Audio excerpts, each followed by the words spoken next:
कभी किसी पक्षी को घोंसले की नींव बनाते देखा है?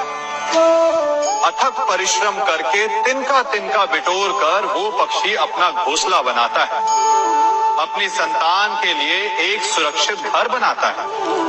और फिर कहीं से तीव्र आंधी आती है, भारी वर्षा होती है और उसका घोंसला तिनका तिनका करके बिखर जाता है। फिर वो पक्षी क्या करता है? वो रोता नहीं, ना ही विलाप करता है। वो बिना विलंब करे फिर से अपना घोंसला बनाना प्रारंभ कर देता है और सफलता पाता है। फिर हम क्यों छोटी छोटी असफलता से भयभीत होकर परिश्रम करना छोड़ देते हैं? एक बात सदा स्मरण रखिएगा, हर वृक्ष कुल्हाड़ी की एक मार से नीचे नहीं गिरता, हर चट्टान घन के एक प्रहार से नहीं टूटती। सफलता पाने के लिए अनावरत परिश्रम करना ही मात्र एक मार्ग है। स्वीकारण, सत्य का स्वीकारण मनुष्य के लिए बहुत ही महत्वपूर्ण है। जब तक मनुष्य सत्य को स्वीकार नहीं करता, उसे असत्य से लड़ने की शक्ति प्राप्त नहीं होती। जब आप भोजन करते हैं तो क्या होता है? आपका पेट स्वीकारता है कि वो भर चुका है और आप भोजन करना बंद कर देते हैं। जब आपको निद्रा आती है तो क्या होता है? आपका मन स्वीकारता है कि आपका शरीर थक चुका है और उसे विश्राम की आवश्यकता है। उसी प्रकार जब आपको किसी व्यसन को रोकना हो तो आपको स्वीकारना पड़ता है कि बहुत हो चुका है, चाहे वो लालच हो या मदिरापान। उस व्यसन का त्यागना तभी प्रारंभ होता है जब आप ये स्वीकार कर लेते हैं कि आप उस व्यसन के बंधक हैं। हम में से ऐसा कोई नहीं जिनकी परछाई उनसे दूर रहती। हमारी परछाई सदैव हमारे साथ रहती है। कदाचित हमारी परछाई हमारे कर्मों के फलों का संकेत है। कदाचित इसी कारण कई बार हमें अपनी परछाई से भय भी लगता है, परंतु इस भय से निवारण पाने का एक साधन अवश्य है। वो है सूर्य की ओर मुख करना या किसी प्रकाश के स्रोत की ओर मुख करना, क्योंकि तब हमें हमारी परछाई दिखाई नहीं देती। यदि इसे जीवन के संदर्भ में देखें तो ये प्रकाश का स्रोत शुभ कर्मों की चेतना है। यदि आपके मन में शुभ कर्म करने की इच्छा है तो आपको कभी भी अपने कर्मों के फल का भय नहीं होगा, क्योंकि यदि आपका मन शुद्ध होगा तो आपके कर्म शुद्ध होंगे और शुद्ध कर्मों का फल कभी अशुद्ध नहीं हो सकता। आज मैं आप सबको एक कथा सुनाता हूं। एक दिन प्रातः एक व्यापारी अपने घर से निकला। घर से निकलते ही एक बिल्ली ने उस व्यापारी का मार्ग काट दी। व्यापारी घबरा गया, वो फिर से घर लौट गया और शुभ घड़ी की प्रतीक्षा करने लगा। और जब वो पुनः अपने घर से निकला तब वो वाहन जा चुका था जिससे राजा तक पहुंचकर उसे भेंट देनी थी। राजा को भेंट नहीं मिली। राजा क्रोधित हो गए। राजा ने उस व्यापारी का व्यापार बंद करवा दिया। इस कारण व्यापारी क्रोधित होकर घर पर अपनी पत्नी से लड़ बैठा। पत्नी अपने बच्चों समेत मैके वापस चली गई और उस व्यापारी के जीवन में यदि कुछ रह गया था तो केवल अंधकार। और इन सब का कारण वो उस बिल्ली को मानता रहा जिसने उसका मार्ग काटा था। ऐसा ही एक दूसरा व्यापारी राजा को भेंट देने निकला और उस व्यापारी का मार्ग भी एक बिल्ली ने काट दिया। वो व्यापारी तनिक घबराया, परंतु उसने आगे बढ़ना अधिक उचित समझा। राजा तक वो समय पर पहुंचा। उसने राजा को भेंट दी। राजा प्रसन्न हुए और राजा ने व्यापारी को अपना व्यापार बढ़ाने की अनुमति दी, स्वर्ण आभूषण दी। जब व्यापारी घर पर पहुंचा तो पत्नी को आभूषण और अपने बच्चों को देने के लिए वस्त्र थे उसके पास। हर ओर प्रसन्नता थी। समझ रहे हैं ना, दोनों के साथ एक ही प्रकार की घटना हुई, परंतु दोनों की प्रतिक्रिया भिन्न थी।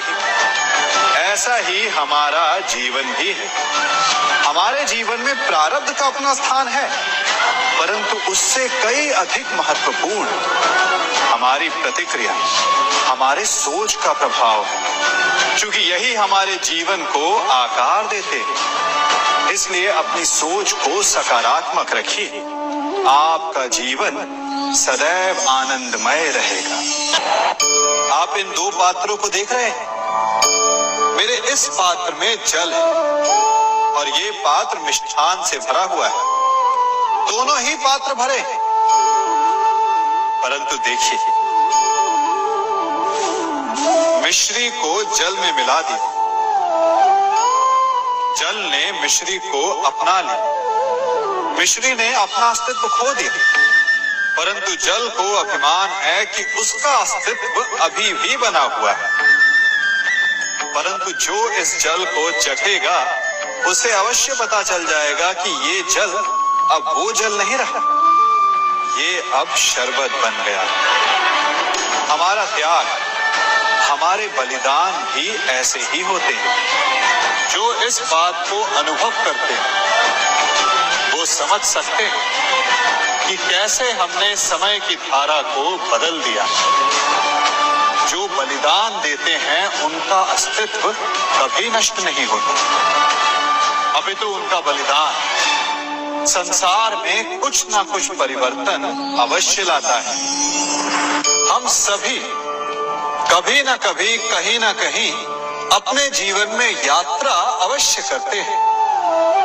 हमारी यात्रा में कभी पक्के रास्ते आते हैं तो कभी कच्चे रास्ते। पक्के रास्ते मनुष्य बनाता है और कच्चे रास्ते जानते हैं कैसे बनते हैं? चलते चलते बन जाते हैं। जब लोग एक स्थान से जाते हैं तो पैरों के दबाव से नीचे की घास कुचल जाती है। बार बार उस मार्ग से जाने से धीरे धीरे मार्ग स्वतः ही बन जाता है। और यही जीवन है, यही नियति है। जब आपके जीवन में आपको मार्ग ना मिले तो रुकिए नहीं, आगे बढ़ते रहिए और आपके पैरों के दबाव से मार्ग स्वतः ही बन जाएगा। हम सभी अपने जीवन में सफलता चाहते हैं, है ना? उसके लिए हम रात दिन परिश्रम करते हैं, कड़ी मेहनत करते हैं, परंतु फिर भी असफल हो जाते हैं। परंतु ऐसा क्यों होता है? कभी सोचा आप सबने? क्योंकि सफलता पाने का मंत्र बड़ा कठिन नहीं, बड़ा सरल है। उचित विचार, उचित समय, उचित स्थान पर उचित प्रहार। जब आपके विचार, समय, स्थान और प्रहार यानी परिश्रम उचित है तो सफलता आप ही को मिलेगी। जिस प्रकार एक लोहार लोहे से कुछ बनाते समय उस लोहे के सही ताप तक के आने की प्रतीक्षा करता है और समय आने पर उचित स्थान पर पर्याप्त बल से प्रहार करता है और लोहा आकार ले लेता है, ठीक उसी प्रकार आपकी सफलता भी आकार लेती है। हम सभी को अपने जीवन में कभी ना कभी निराशा मिलती है, असफलता मिलती है और अधिकतर लोग इसके पश्चात भाग्य का रोना लेकर बैठ जाते हैं। कुछ कहते हैं कि जिस स्थान पर मैं हूं उससे कई ऊंचे स्थान पर होने के योग्य था, परंतु नहीं जा पाया। किसी को पीड़ा है कि उसे जो मिलना चाहिए था वो उसे नहीं मिला, भाग्य ही बुरा था। भाग्य क्या होता है? भाग्य वन में खिला पुष्प देवताओं को चढ़ाया जाएगा या किसी सुंदरी की वेणी में वो सजेगा या फिर उसे कुचल कर उत्पात बना दिया जाएगा। ये सब एक पुष्प के नियंत्रण में नहीं होता, परंतु जब तक उस पुष्प का अस्तित्व है, सुगंध बिखेरना उसके वश में अवश्य है। परंतु भाग्य हमारे वश में नहीं, और जो हमारे वश में नहीं उसके लिए दुखी होने से क्या होगा। कर्म पर वश है, वो कीजिए और धीरे धीरे भाग्य आपके वश में आ जाएगा, क्योंकि कर्म ही प्रधान है।